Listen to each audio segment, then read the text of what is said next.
All right. Good evening, everyone. Welcome to Rotor Talk Live Season 2, Episode 47. Marcus, how are you this evening? Darn good, Bill. Darn good. Just happy to Awesome. be here. Awesome. Well, Valerie and I, we're back on terra firma here after spending, well, what is it? A whole day. We suffered so greatly watching our granddaughter for almost 12 hours in one day. Okay. It was a real suffering, but we managed to pull through it somehow. We had a blast. We had an absolute blast. And I may have talked my son-in-law or my daughter to get my son-in-law a Mavic Mini for Christmas. So there'll be much more on that. And then I have a video coming out of our experience flying up their place. I think you guys will enjoy. I'm going to be working on that, getting that out. We got a lot to talk about tonight, but before we do that, I want to see who do we have in the house. Barry Markowitz is in the house. Welcome, Barry. Nice to see you. Drone Master, Matthew Cundiff, Stephen Ewing, Stephen Mack, DeMarco's here. Air Photography is here. Lon is in the house. Lon, it's great seeing you tonight. Art Code Drone Solutions, welcome, Art. Saigon 98 Drone Flicks, Brian is here. Brian, welcome. Thank you all for showing up tonight. Like I said, we have a great show coming up here tonight. Let me get the chat window. All right. Okay. All right. Well, one of the first things that I wanted to talk about here is, we're going to be talking a lot about the Mini tonight. So hang on for that. But one of the first things I want to talk about is, Marcus, it's almost the end of November. What are we waiting for? I keep thinking, I check my email every morning. I get up, I look at my email, I'm going, it's going to be there. It's going to be there, but not yet.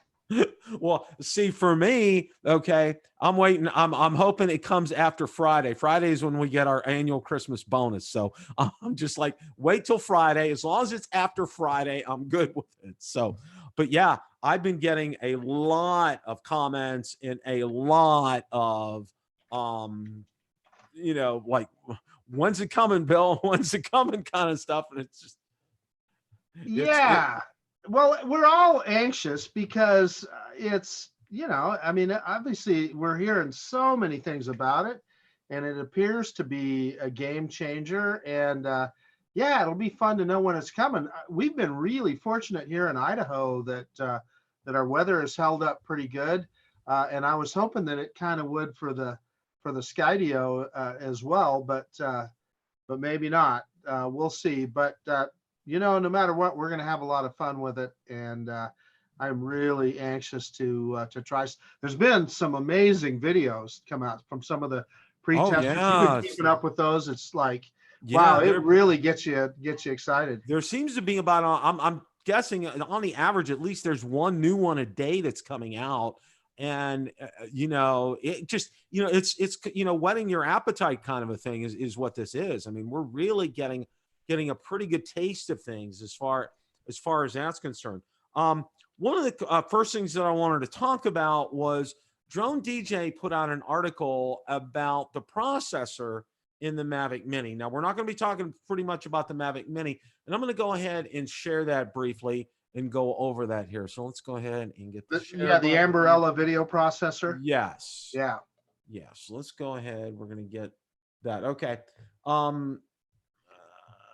Would help if I hit share. All right, there we go. Okay. Umbrella processor inside Mavic Mini raises expectations.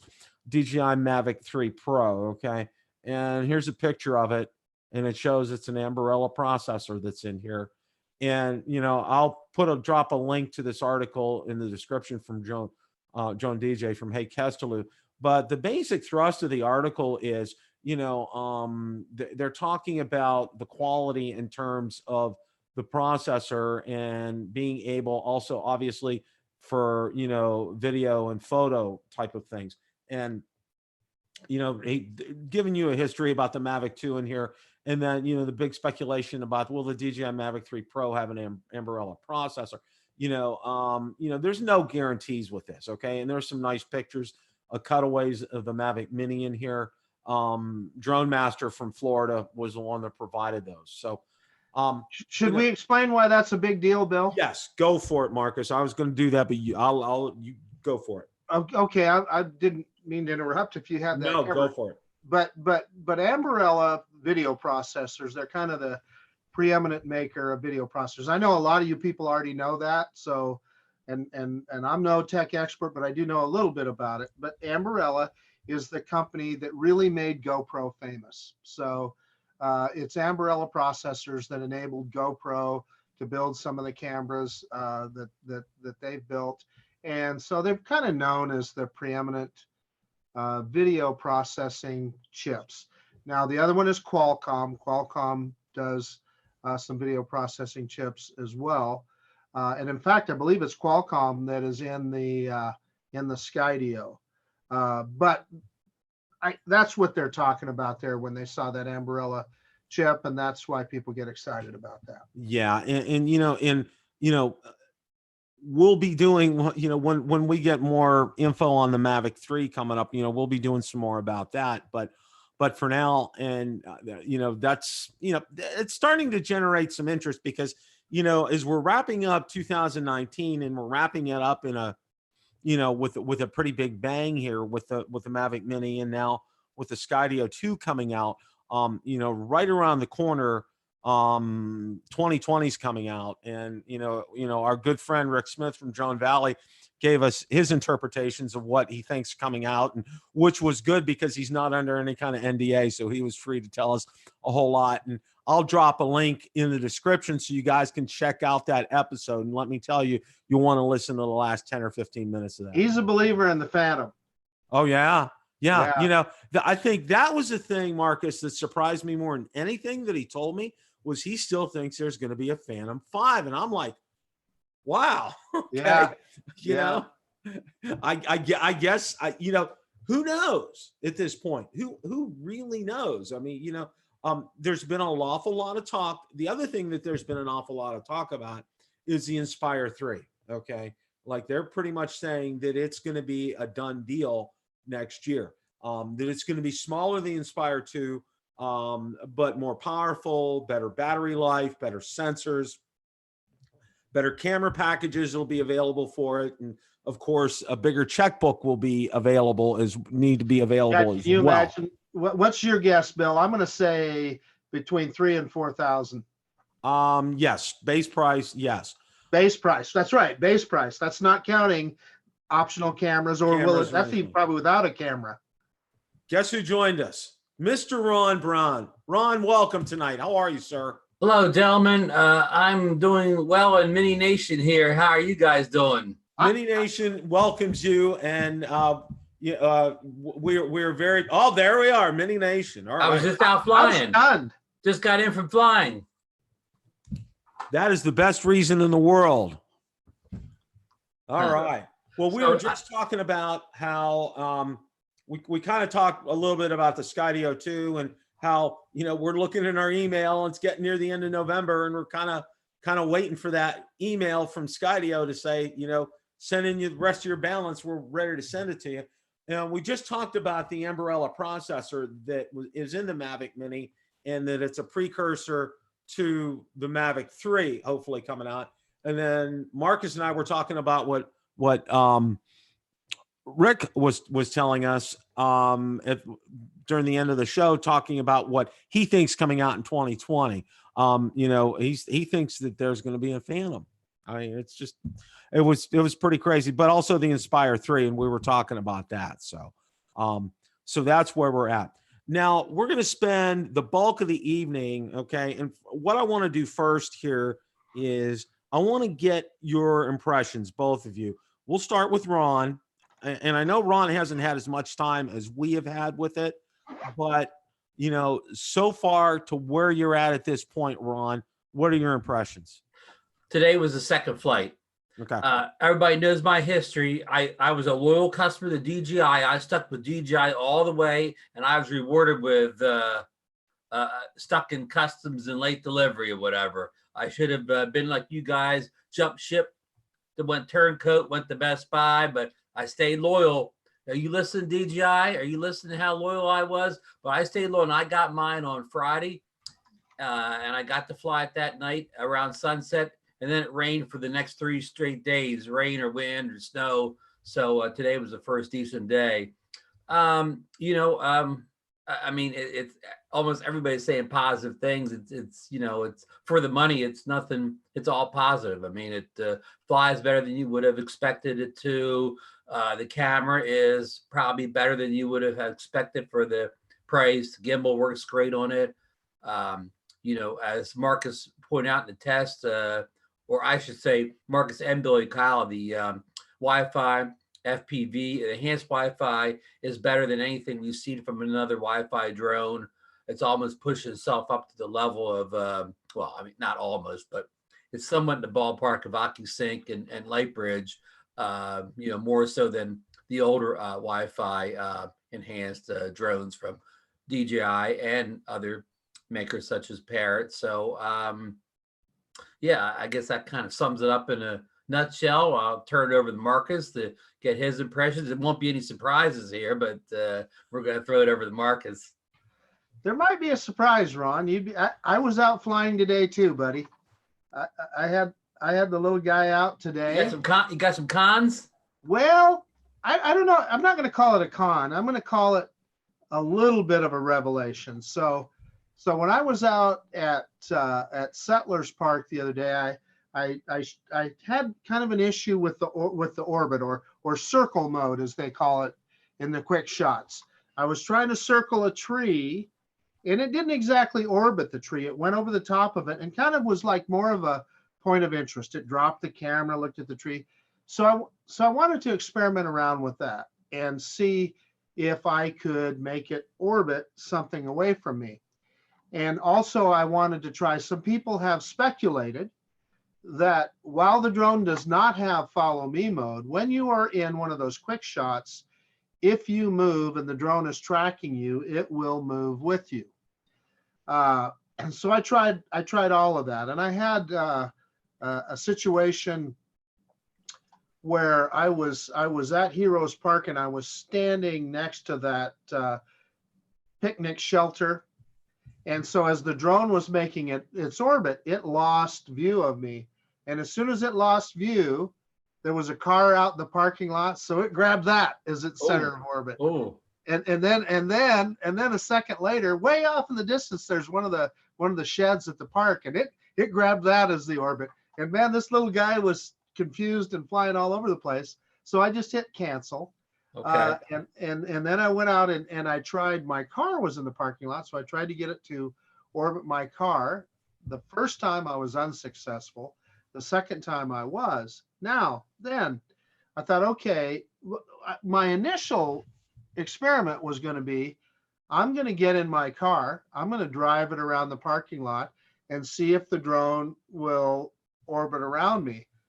Well, fortunately, I was smart enough not to try that right off the bat once I saw those other issues. So I went out in Heroes Park and just walking, set the drone on a quick shot orbit and with myself as the target, as the POI, and tried to get it to follow me, and with very mixed results. So what I'm going to say is, if you're just doing a regular circle or helix or droney or whatever it is with regard to the quick shots, it'll do them just fine. As long as you're standing there, as long as it's focused on you and it's within 40 meters, it will execute them perfectly.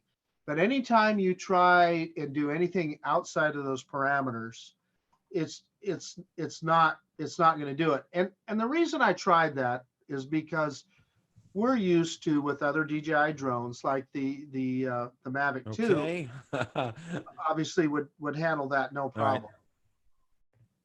Right. Marcus, today, I'm glad you're sitting down. I actually tried an orbit mode, and I never do quick shots, but I went up and I did the orbit, and I had a little bit of trouble drawing the box around me. I had to maybe try 3 or 4 times to get the box to appear around me. It was appearing every place but me. But once I got it around me and hit go, and I didn't see the other things that changed. If you could do other things, I didn't see them. So I hit go, and it started off at a perfect orbit around me, but it got faster and faster. By the end of the orbit, it thing was flying. But oh, it does. I know, that's cool. I like it. I was worried at the end. I said, "Oh, I hope this thing slows down." But when it got to the end of orbit, it kind of just slowed down all at one stop. But I never saw a drone pick up the orbit speed like that. I mean, it started off nice and gentle, but I mean, it was like your Corvette at the end. It was like in sixth gear. I want to add one more thing just for some information for our audience, because there was one situation that people need to know about. And that's when I was moving and it lost me one time, the drone just kind of took off on its own orbit. And, you know, it wasn't a flyaway, don't misunderstand me. But if you were around some kind of obstacle or something, you could potentially run into something. So you got to pay attention. In fact, I just wouldn't try that. I wouldn't even try it. Don't try and move around while it's doing an orbit. That's probably the best advice. Now, Marcus, I have to ask you, because I watched Bill's video this morning, his precision landing video, which it wasn't the most successful. Well, I mean, Bill's test was great, but the results probably wasn't what we'd hoped for. What have you seen in your and wait a minute, this drone doesn't have quote precision landing. I'm just using the term loosely here. How's your return to home's been going? I don't know. I hand launched and hand catch today, Ron. You walked right into that one. and I of course I manually landed like I almost always do, unless I'm making a drone test video. But I'm going to throw it to Bill to let him tell us a little bit more about his I hate to say precision landing, but just return to home accuracy. That's a better word. Yeah, return to home accuracy. Well, what was real interesting was, and I don't have it up on the screen, but I pinged DJI support, and what their answer back to me was, they talked about they said they referred to the manual that comes with the Mini, and they talked about the hovering parameters, okay, plus or minus, 1 to 5 meters or something like that. But the whole thing said it was under hovering, okay, which did not mean landing. All right. And I said, you know what? They probably didn't know how to answer that, is what I'm thinking. So they just came up with something, but they said they're going to forward it on to their engineering team. I was going to post this tonight on the show, but I didn't get to do that. So evidently this isn't something that's too shy, because or I saw Rick Smith at the end of his video, he posted all of his, and all of his missed. Who else did I watch? Air Photography, and I think you're on tonight. He's in the chat. His missed, and one of his missed by what I think 10 to 15 feet, I think he said. And there was another one that I saw that was off 3 or 4 feet. The thing is with all of this, and I got a number of comments in my chat saying, "Oh, did you calibrate and did you do the IMU?" And I said, "Yes, I calibrated my compass, and yes, my IMU was calibrated." And and I had all kinds of comments in there about this, and about, well, it's good enough. Well, no, it's not good enough, because let's start with the Spark, okay? Now, but before you go on any further, Bill, would you agree that the Mini may be the worst return to home drone in DJI's line at this point? Oh, at this point, without a doubt, Ron. Yeah. Okay, I didn't mean to cut you off. I just want to get that established out there before we moved on. Oh, without a doubt, because like I said, not only my experience, but other ones that I've seen. And then also, I mean, whether I was in Florida or up in Ohio with my son-in-laws, same thing up there. When I landed 2 or 3 times, wasn't anywhere near where I took off. Was at least 5 or more feet away. So I mean, it doesn't matter where you are or what you're doing. It doesn't matter if you calibrate your compass and IMU or not. It's going to happen. It's just one of those things that's going to happen.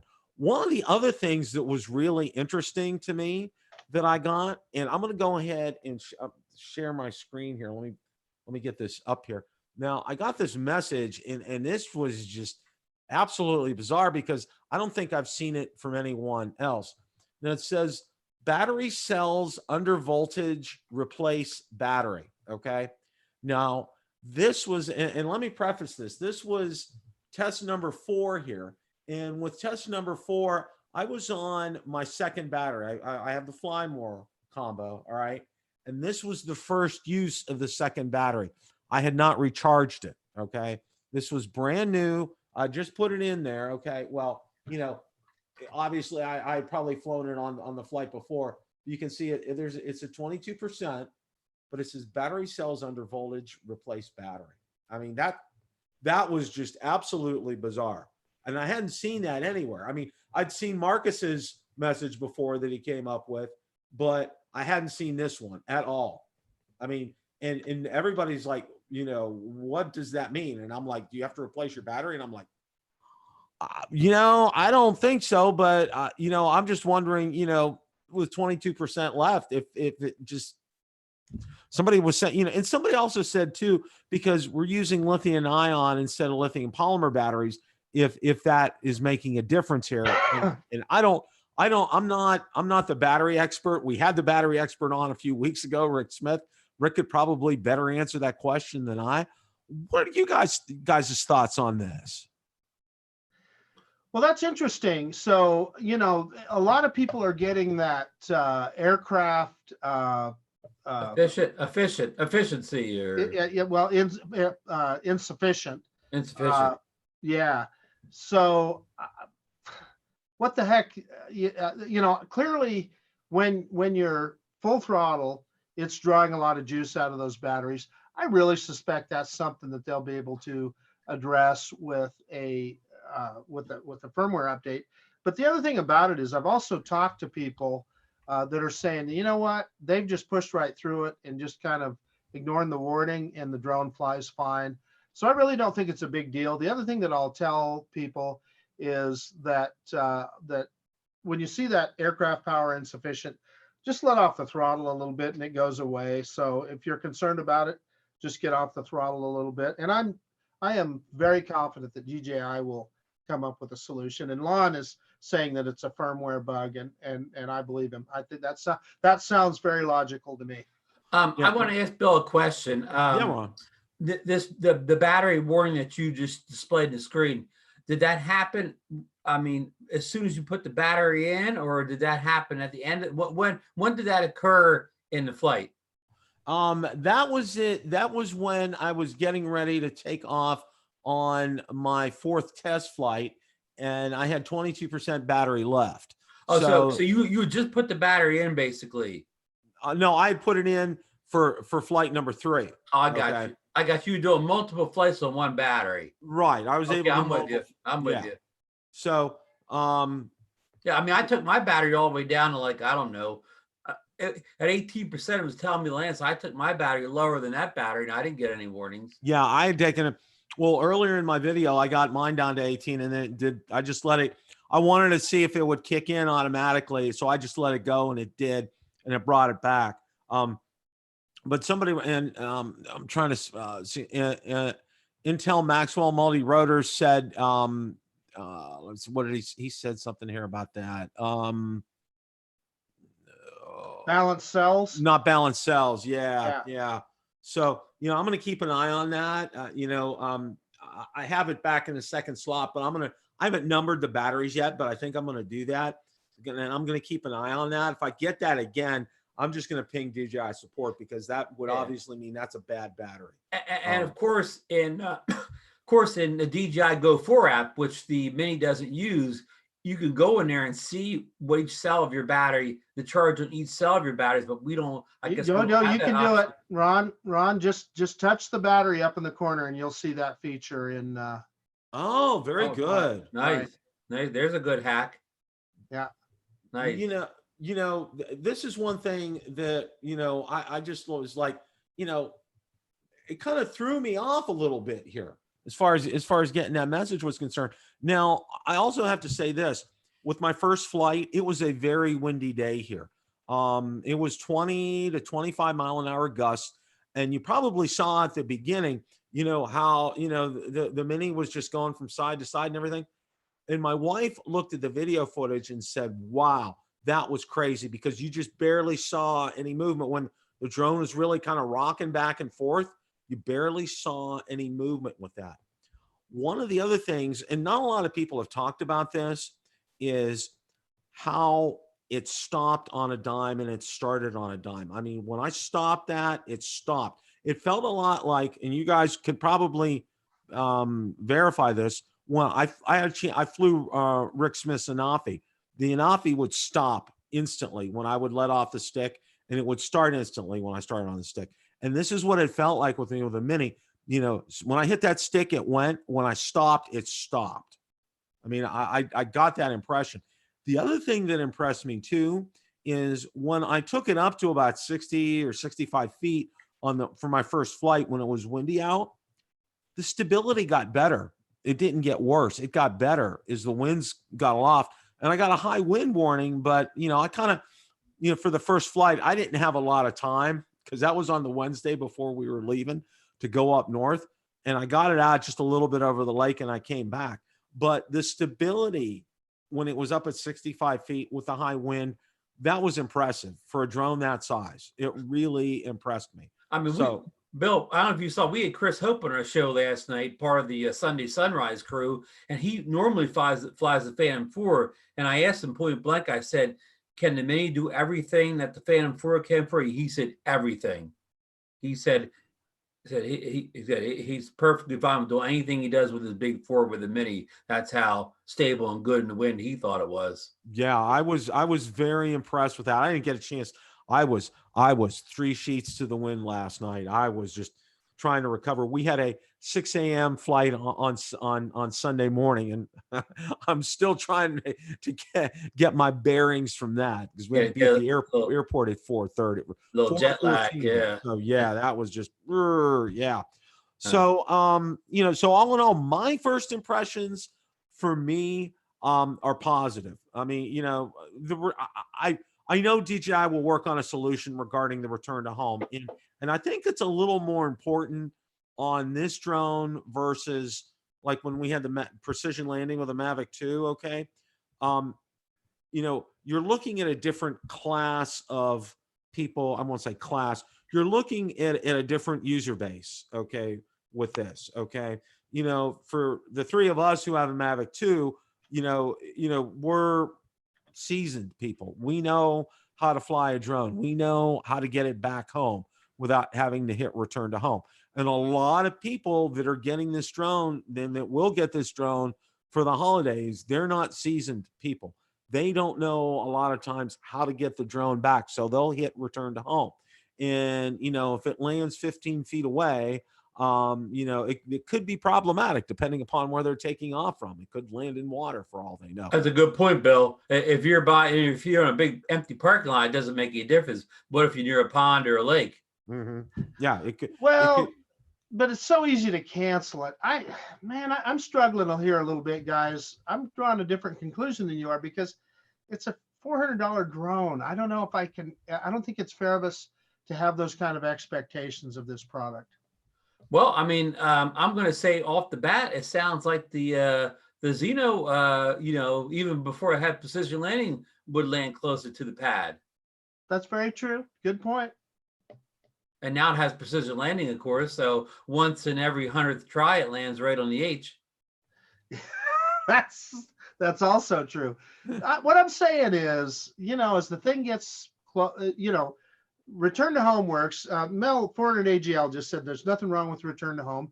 And that's true. It gets it back to where you're at. Right. And Marcus, can I interrupt just for a second? We may Sure. never get back to this point. You said you don't, about not being a big deal for beginners, and you said you can cancel. But I'm going back to Bill's point but we all know how to cancel return to home real easily. But what if that person gets it on Christmas Day and they're flying it for the first time? They may not even know there's such a thing as cancel the return home. Listen, you're right, because how many times did we see that with the Zino, that people dropped them into a pond or something because they didn't know how to cancel RTH? I don't know what to say about that, Ron. Well, I know what to say. I get your point. I know what to say. That they should all go to the BillTheDroneReviewer channel or the Idaho Quadcoptor channel and watch the tutorials before they take off on Christmas afternoon, right? I mean, shameless all plug. I'm saying is it's a $400 drone. Yeah, Drone Master commented in here. It does not have bottom camera sensors, and Mel's in the house tonight. Welcome, Mel. Thanks for Hello, joining. Mel. Yeah, Hey, Bill, can I stop you for just a second? no, go for it. Go for it. Mel made an excellent video he posted this weekend. He had an old train. It was called Big something or whatever, Big Red or something like that. It was a big train that used to haul like coal and iron back in the from like, he put all this historical thing from like 1930 to 1950, and it was only like 27 of them in the whole country, and this is one of the few that survived, and they have it back on the tracks again. Anyhow, watch this video. The history he puts it in. He has this filter in where he's flying a drone in the train. He makes it look like it's from that old era, whatever. I mean, just an outstanding job. Check 400 AGL on YouTube. Check the train video, and I forget the exact name of the train, but it was an amazing video. Sorry for the interruption, Bill. Back to the regularly scheduled programming. No. That's fine. That's fine. I even forget what we were at. Marcus, you were going to say something, I think. No, Bill, you were starting to say something. You said Mel's in the chat, and then you were going to say something. I'm sorry, but I just, that video was so good. I just wanted to call it out. It was a great video. That's fine. No, and I think here the thing is, it probably would behoove us, and I know there seems on the average you're probably getting 5 to 10 new videos on the Mini a day. It would behoove probably some of us with some of these beginner videos to make sure that we mention how to cancel, return to home and take manual control of it, because I think that's an important thing we need to pass on to the first timers. That's going to be, something that will be very good for them, and it will teach them. And because eventually what you want to do is you want to take those training wheels off rather quickly. Okay. And in order to do that, you're going to need to fly it, not use the return to home, but bring it back by itself and teach people how to do that. So, there's some ideas for some videos for people out there to do stuff like that. Thank you, Bill. I'll get busy tomorrow. There you go. That's something for you guys to work on. And I think one of the other things too is, it's kind of calmed down in terms of the other thing I wanted to talk about as far as inventory. Now it's out on, go ahead and look out on, have you guys been out to see what DJI has said lately? I haven't, but from everything I'm hearing, drone stores, they are in stock, plentiful. I know Ken Donna told me Drone Works with, they have plenty in stock. I know Florida Drone Supply down here, they have plenty in stock. So I'm assuming like some of the big, I know Amazon has them in now. I know Best Buy is getting them in as well too. So, I mean, Apple Store, Bill, you can get them at the Apple Store. Now you can get them at the Apple Store too. I mean, it's this whole thing. It's like, I'm still trying to wrap my head around it, whether DJI was trying to create some kind of artificial demand for this, in a backwards way. I don't know if they knew what they were doing or what. You guys have any thoughts about that?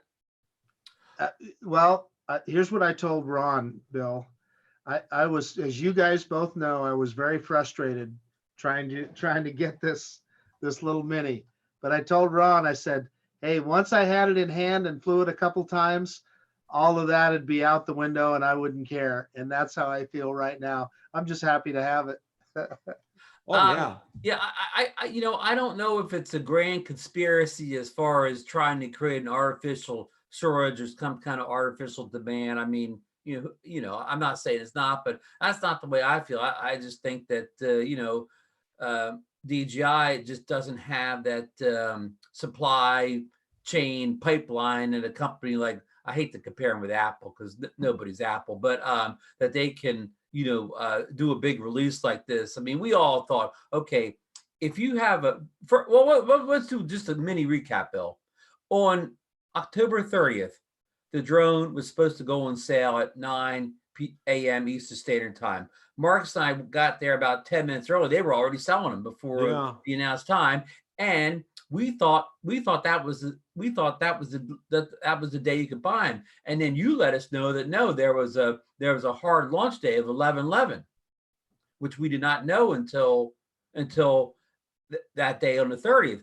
So you know, we thought we were pre-ordering the drone and it would arrive. At that point, I thought, okay, it'll arrive on 11/11. Like when you order like a new iPhone from Apple, I mean, they don't ship it on the day it launches. You get it on the day it launches. So DJI doesn't understand that. You know, when you have a hard launch day and you have your customers pre-order and you take their money a week ahead of time, that product should arrive on the launch day, not be shipped out on the launch day. And then, of course, I mean, DJI is not responsible for the whole tariff mess and things get stuck in customs for a couple of days. But they should have been aware that when you're sending one drone or one electronic thing with that battery thing on it, that it's going to get stopped and checked. Now, when a big company like Best Buy had them and maybe Walmart had them, they had pallets come in weeks ahead of time and they were already here. And big companies like that, I mean, yeah, they greased the wheel to make sure theirs got through customs and whatever, because that's just not one package; it's pallets coming through. So, and that's why Best Buy was able to get them. So, my advice, and I think I said this on a video, if you're going to buy a product, the drone, that has a launch date on it or whatever, you should buy from a company that you know that the drone's already in the U.S. sitting on a pallet someplace. Don't depend on that drone to be still in China and shipped to you to make that launch date. That's just my advice. That's my thoughts. I don't think it was a conspiracy. I think it was just a lack of let me distill it down for you, Ron. Thank you, Mark. So DJI's marketing and logistics is not nearly as efficient as their engineering and production.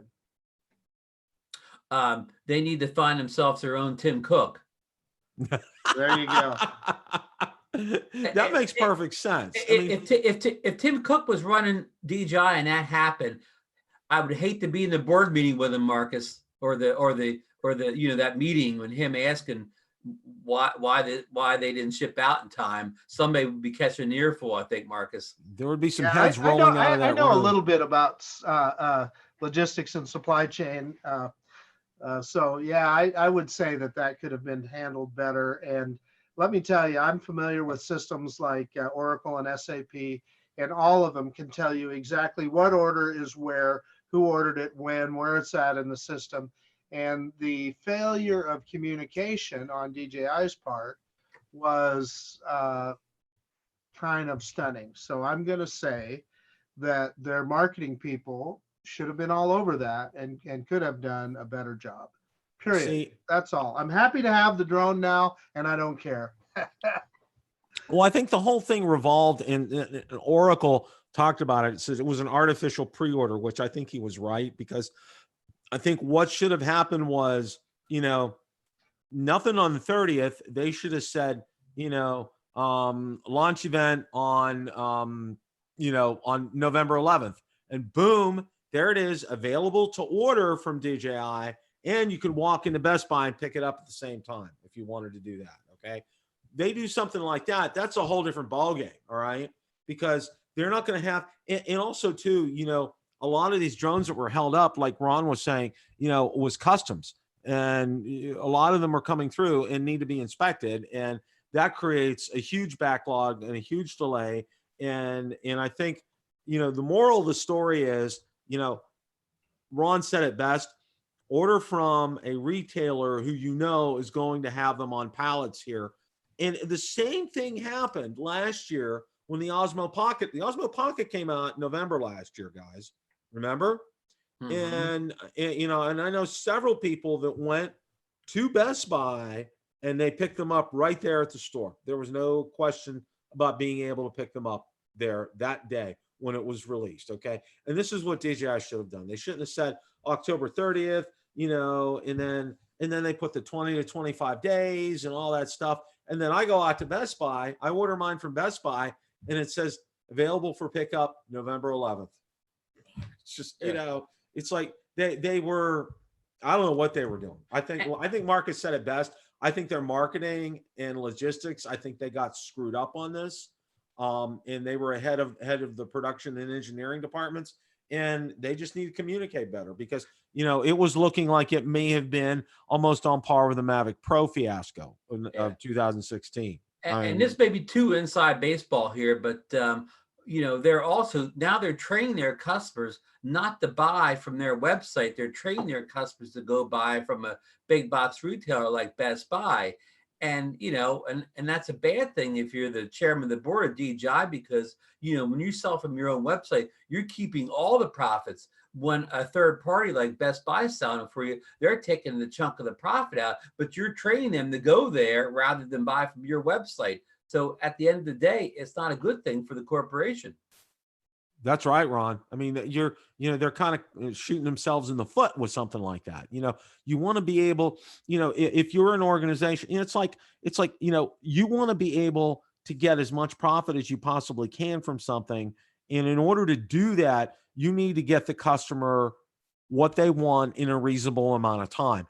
And that was just what was on the website from DJI was not a reasonable amount of time. And there, you know, a lot of people just decided, you know, screw it. I'm going to cancel my order with DJI. I'm going to order, you know, go pick it up at Best Buy. And I can't tell you how many people I've had comment to me and send me email, you know, we picked ours up at Best Buy. We cancel our order with DJI's, and that they're going to do that in the future. I mean, you know, I'm certainly going to do that in the future too. My first place that I'm going to look on a launch day is at Best Buy to see what it's like. Yep. That's good advice, Bill. I mean, you know, that's where that is. Bill, before we get too far off, we may not get around to this, but being that you're on DJI and them selling, are you aware of DJI's Black Friday sale? Yes, I am. And I was Ron, you read my mind because we're going to be talking about that. Great minds think alike, Bill. That's absolutely.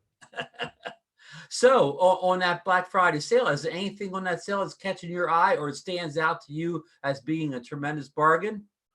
Well, the Osmo Action is $100 off. That's a tremendous bargain. That is. The Osmo Pocket is $90 off. That's a good deal too. And now, you know, you also look the Mavic 2 Pro. I mean, it's a good savings, but you have to remember that price was inflated because of tariffs and all that before. So, I mean, the Mavic 2 Pro and the Mavic 2 Pro with a smart controller, there's a great sale on that. And you will save money, because I know I've had several people ping me, you know, about that. And I said, that's a tremendous deal. I would not pass that up, because if you can save money on a Mavic 2 Pro and a smart controller, go for it. Okay. Oh, that price that they have for the Mavic 2 Pro, that's with the smart controller?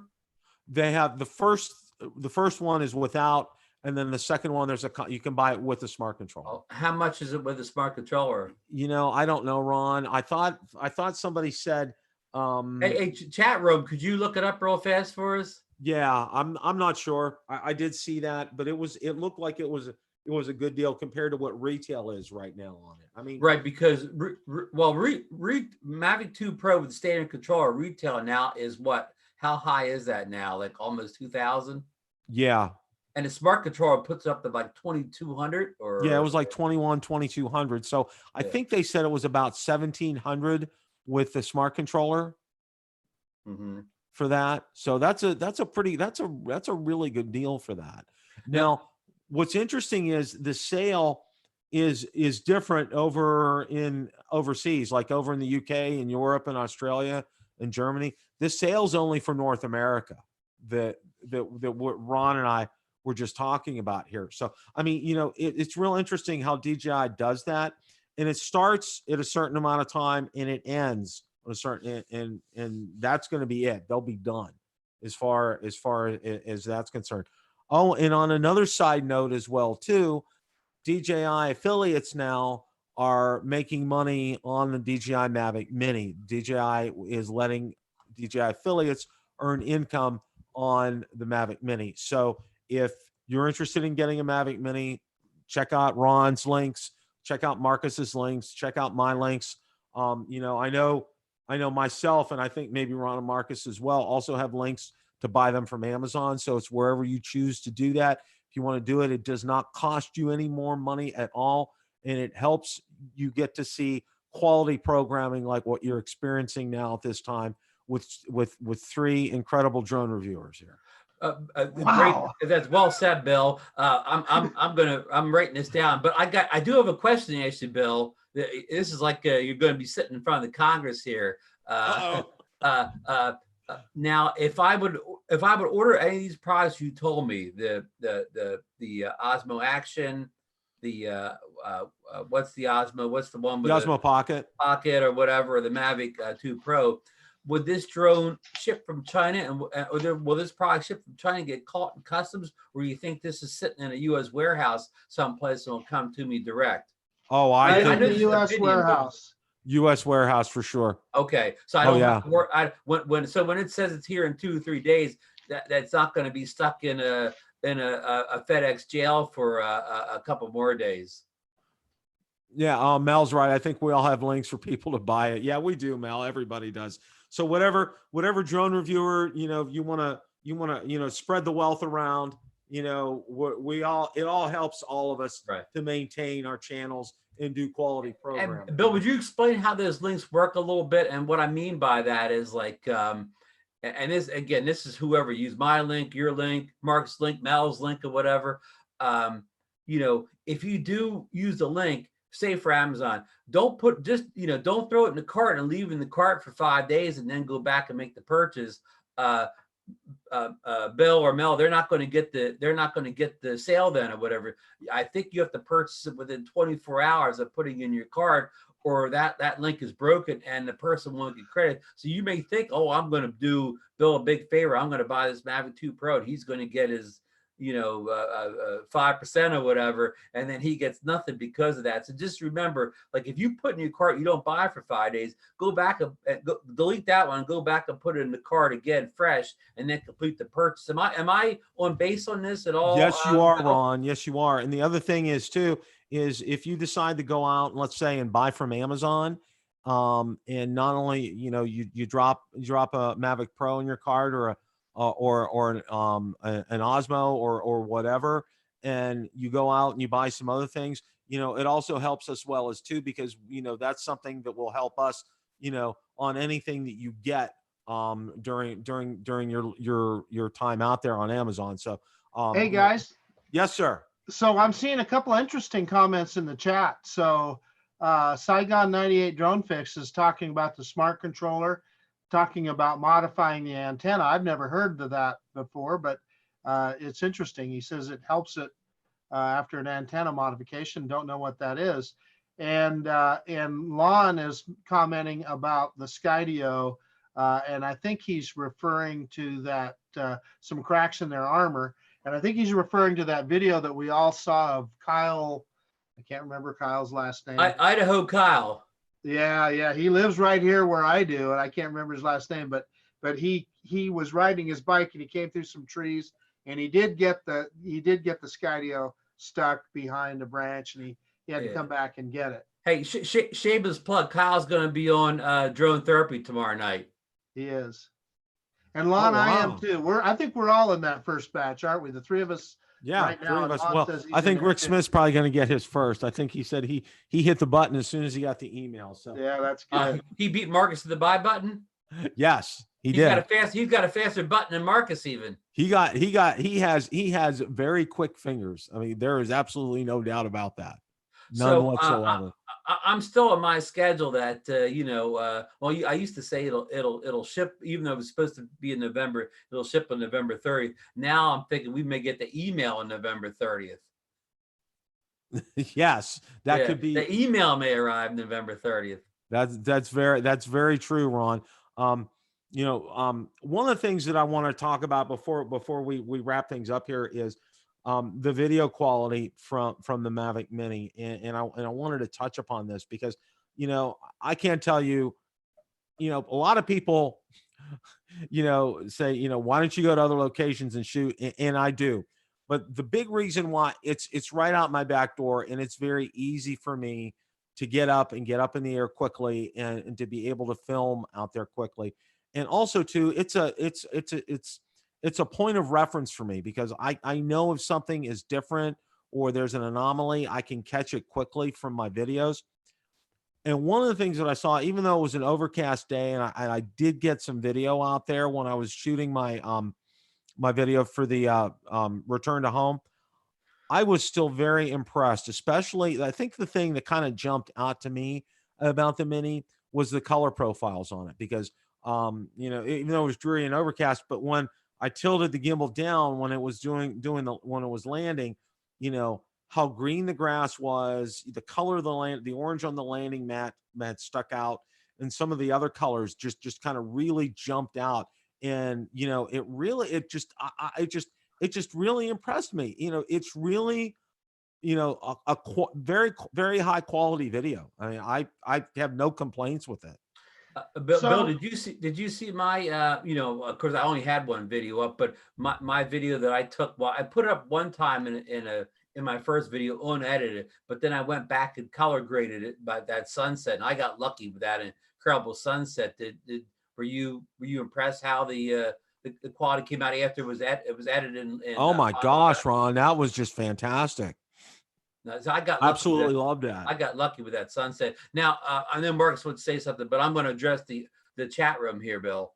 Chat room, Marcus and I will arrive in Florida sometime in the near future, and we will kidnap Bill the Drone Reviewer and take him over to North Reddington Beach and make him fly a new location. And I held this back from you last time, Bill. We flew at the abandoned pier, but if you go to the other end of the beach, there's like a nice bridge, a really good looking bridge that goes over to the mainland. I think that would be another good target for us to fly. And also there's another pier down that way too, not an abandoned pier, but I got a couple of locations scouted us out in North Reddington. So we will get Bill, by if it's by force or whatever, you know, call the FBI on us or whatever, but we'll get him over there. And who knows, if we have the Skydios by then, you could, how about flying that Skydio all through the abandoned pier? Yeah, that would be top notch. Well, and I know where you're talking about, Ron. And before you get there, it's the only revolving restaurant in the state of Florida. It's down right past that down there, and it's near where that bridge is where you're talking about. And what's real interesting with that is that's where we go for our Christmas dinner every year. We've been doing that for the last 3 or 4 years, going down there. And what was it? The first time we went, we're having our Christmas dinner, and my older son looks, "Hey, Dad, I think that's a drone." There was a Phantom 3 Pro outside, was circling. The restaurant's circular, and it revolves. And the Phantom 3 Pro is following us around as we were revolving around there to watch that. And I'm just looking at that. Now, this is the year before I got my drone, and I'm just like, okay, this is like really cool. I am like really enjoying the daylights out of this.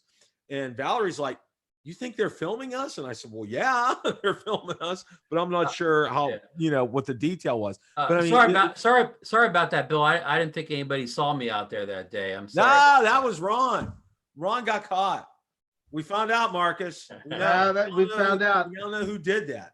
Hey, so the one thing that I was going to mention about the video with the Mini is it is susceptible to lens flare. A lot of people have noticed that. Almost everybody's videos you look at. But there again, I'm going to excuse it because it's a $400 drone, you know?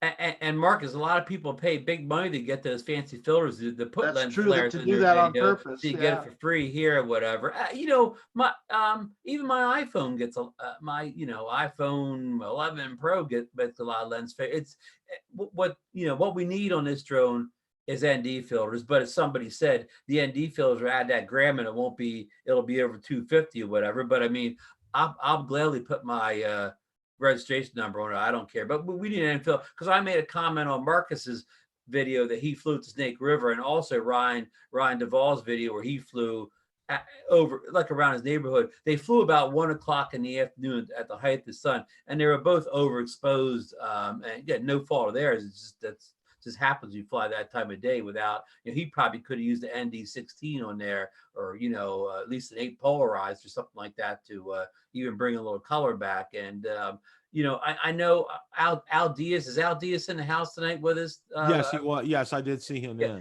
Al sent me a message today that he found some ND filters on eBay already, but I didn't get a chance to check it out. I don't think any of the big boys like Polar Pro or Freewell have put out ND filters yet, but I imagine maybe this is some sort of a, like a smaller company. I hate to say a knockoff company, a smaller ND filter company has maybe come out with something. Do you know of anything about any ND filters for the Mini yet, Bill?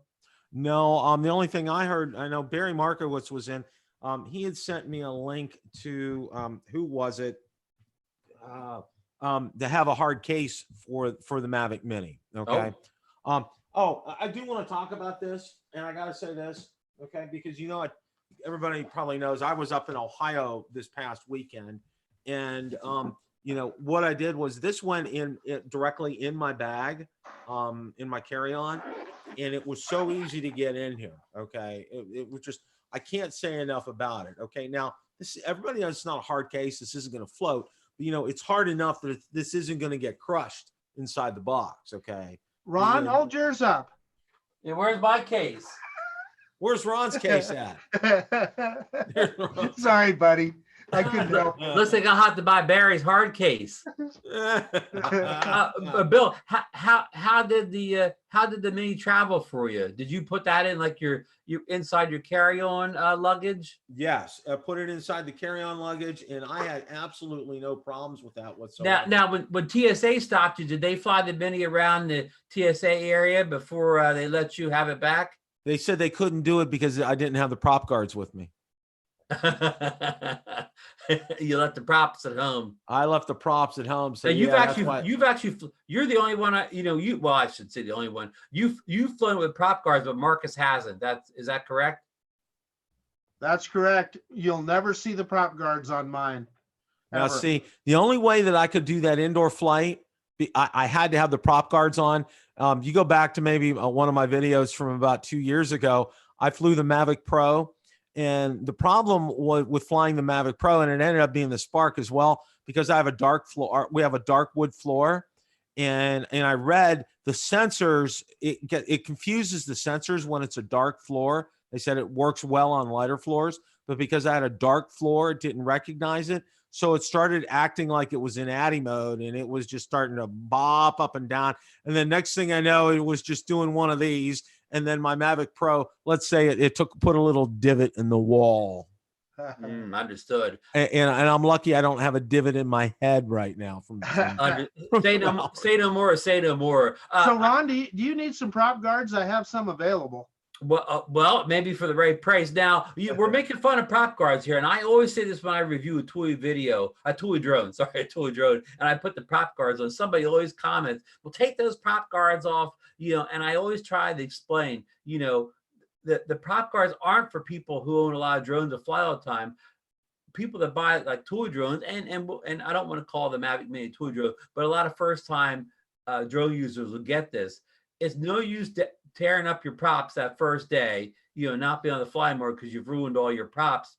Put the prop guards on until if you've never flown a drone before, put them on until you don't hit any walls, trees, fences, or whatever. Till you stop hitting that stuff, leave them on. And once you don't bump into anything anymore, take the prop guards off and fly out like a normal. Again, you can not listen to me, and if you want to order a case of extra props, if you're just getting started, you may be the world's greatest pilot right off the bat. But I know for myself, when I first started flying a Seaman X5, I was bumping into things. That didn't have GPS though. But anyhow, that's my prop guard speech, and I'm sticking to it. But all right. And Barry said GPC has a case with Nanook releasing one soon. Thank you, Barry.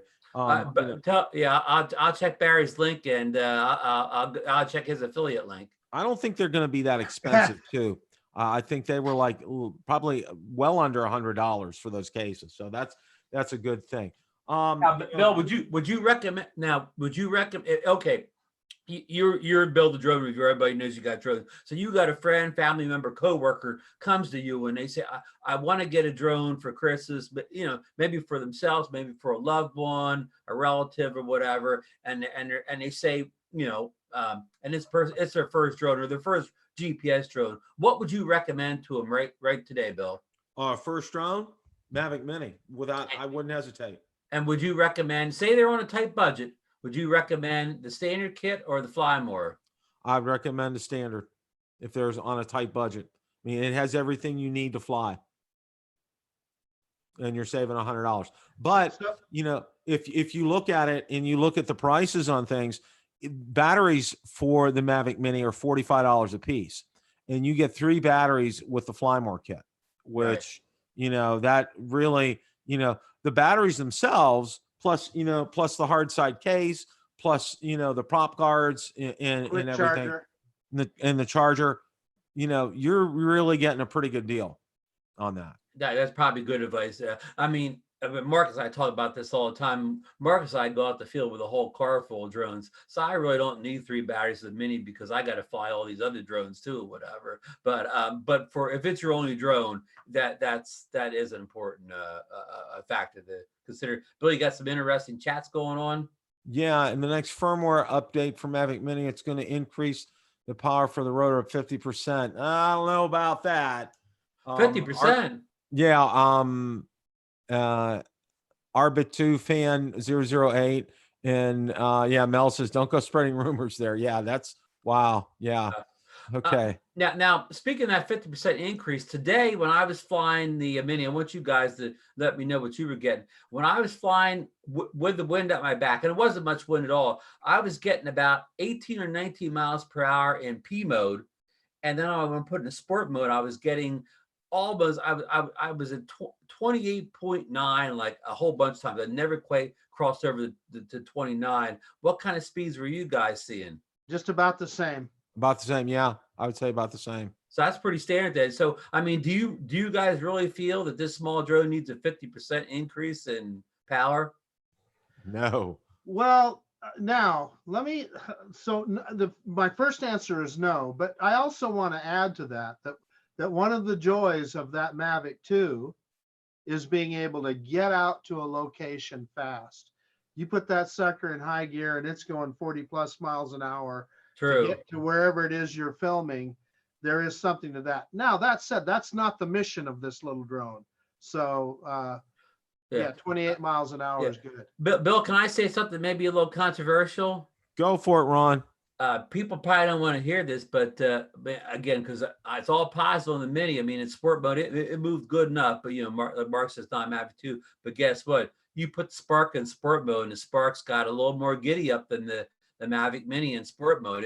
The gimbal wobbles, you can't get good footage, but if you just want to fly, the little let me Spark's add got a one little more thing get to up that, and go. Ron. Let's go have a race. You take your Spark, I'll take the Mini, and I'll go far enough that I'll watch your Spark fall out of the sky before the. Well, this is a drag race, not a what do you call it in Europe, but not a European road race. This isn't 24 hours of Le Mans. This is like at the drag races or whatever. And then I'll drive Marcus's Corvette underneath it and I'll catch it. Hey, Bill, you want to see a little history of DJI portable drones? We did this last night in the show. Okay. Let's see here. Do I have the ankle down enough? Can you see them? We can see them all, Ron. Here we have DJI's first portable drone. The first thing smaller than a Phantom. It's the Mavic Pro Classic.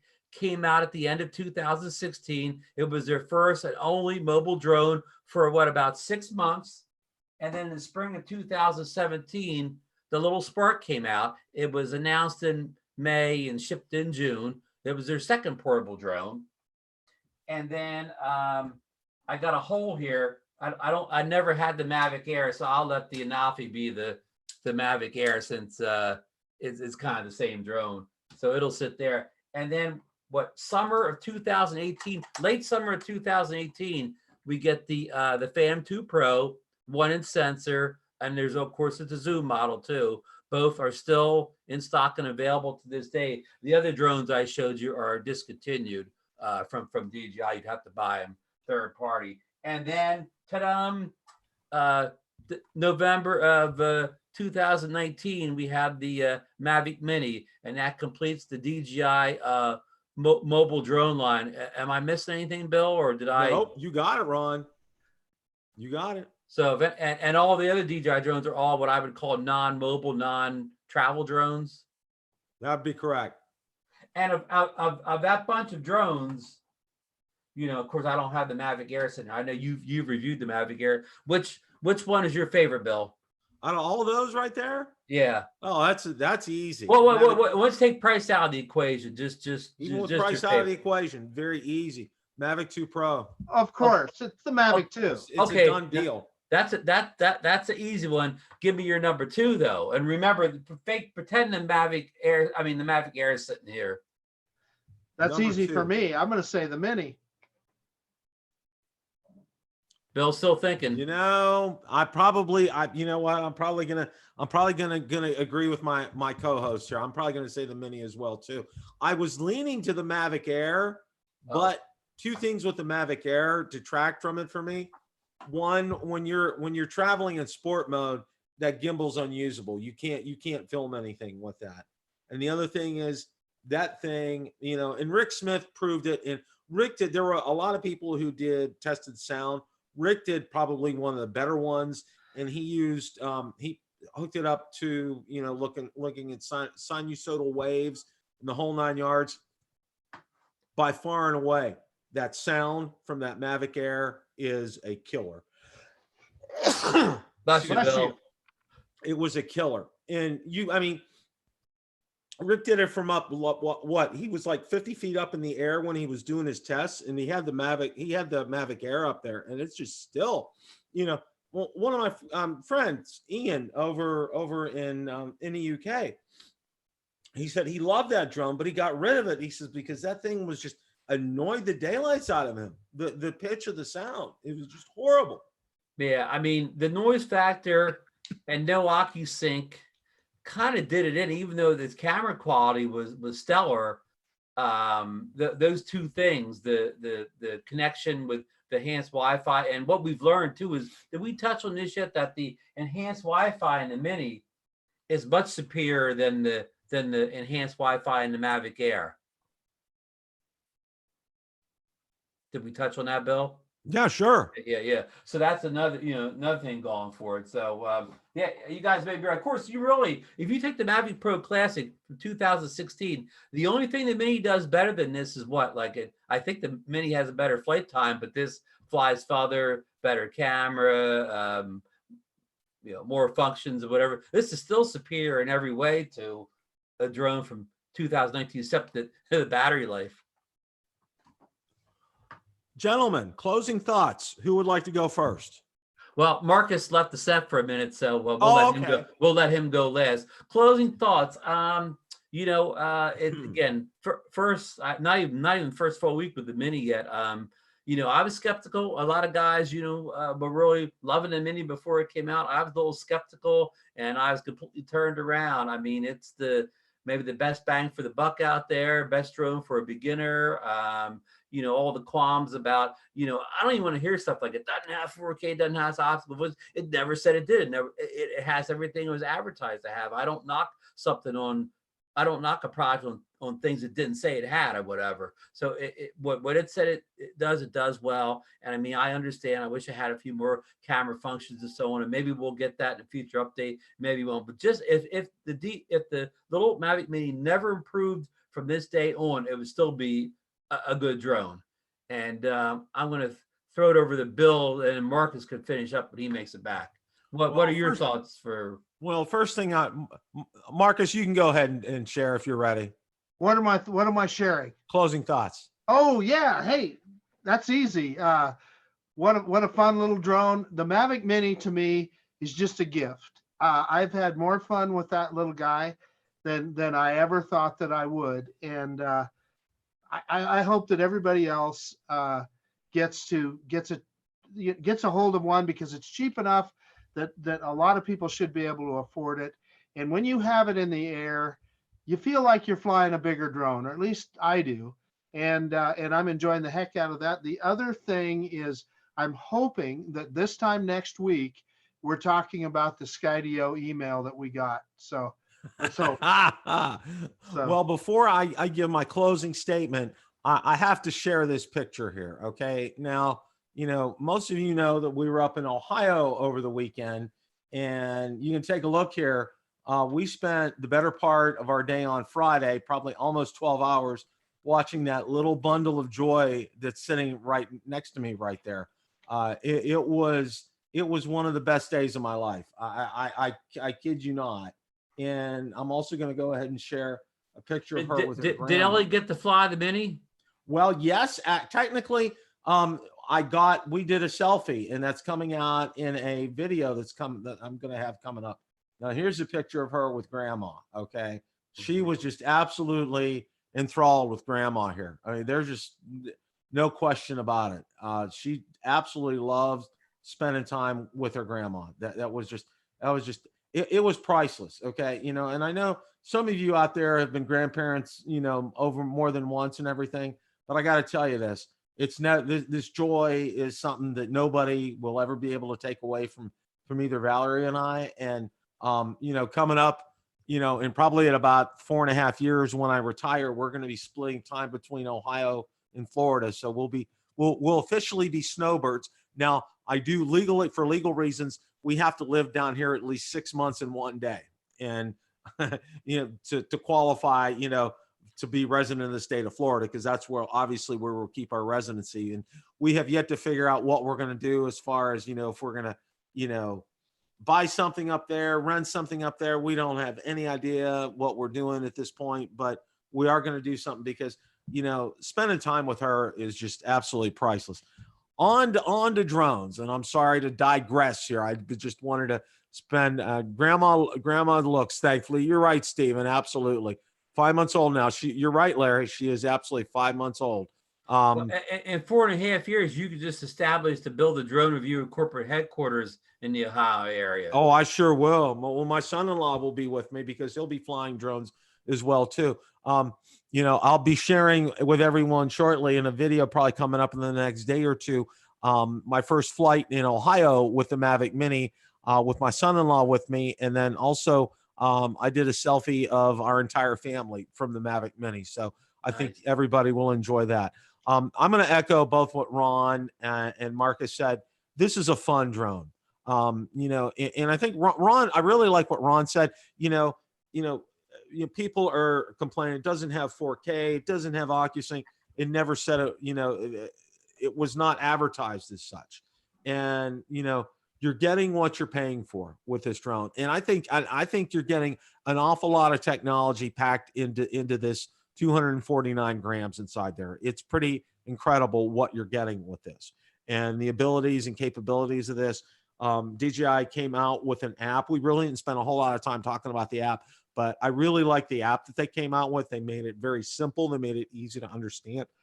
And I like that. And I think that's something that they could probably take going forward and maybe kind of translate that to the DJI Go 4 app to make it a little more user-friendly. This is a very user-friendly app. I think Billy Kyle did a full walkthrough on the new Fly app. If anybody wants to go through it, yeah, Billy did do a very good. You know, like spec for spec. Just check Billy Kyle's video out. Yeah, he did a great one on that. And all in all, you know, this is something you know, it's going to fly off the shelves for Christmas. There's going to be a lot of people buying these for Christmas. And I think that'll be good because it's going to introduce a lot of people to the hobby. And I think it's going to be up to us to go out there to put good quality videos out there. And, you know, the good and the bad, and to show things and to talk about things and to help people out, because there's going to be a lot of questions out there. And, you know, there's quite a few of us out there to help answer these questions. So I think this is going to be absolutely fantastic. So, you know, with all that being said, I want to thank Ron for showing up tonight. Really appreciate your jumping in because I know you've got a Mavic Mini, you know, and we really appreciate having you on the show tonight. Marcus, thank you again. You know, I think I'm like you. I'm hopeful by this time next week, we'll have our little pieces of paper in hand. We'll print off our emails from Skydio and saying, we're ready to go here. So Ron's shaking his head. Nah, Tweaking the controller and a couple extra batteries. We won't. You know, we'll still be sitting here waiting. There were rumors out about it almost a week ago that some people had received their emails already, but I can't confirm those rumors. I think it's just Facebook wishful thinking myself, Ron. Yeah. I kind of think so as well too. And I want to thank everybody for showing up in the chat tonight. Mel was in, Stephen Ewing was in, Larry Boggs was in, Mike Roach was in, Steve Mack was in, Saigon 98 Drone Fix was in, Drone Master was here, Scouts Honor was here, Barry Markowitz is here. Barry, it was a treat having you in the Hello, chat Barry. tonight. Thank you for showing up. I know Art was here. This is great. This was just absolutely great. Really appreciate a great chat. It really helps make the show interesting. We don't have much more left this year, guys. We're wrapping up with 2019. It's coming to a close. So what else can I say? Thanks again for a great chat. Thanks for a great show. I have the two best co-hosts you can have out on YouTube, Ron and Marcus. Just absolutely. Hey, Bill, what kind of day? What kind of day is it, Bill? It is a great day to fly, Ron. And with that, everyone, have a good night.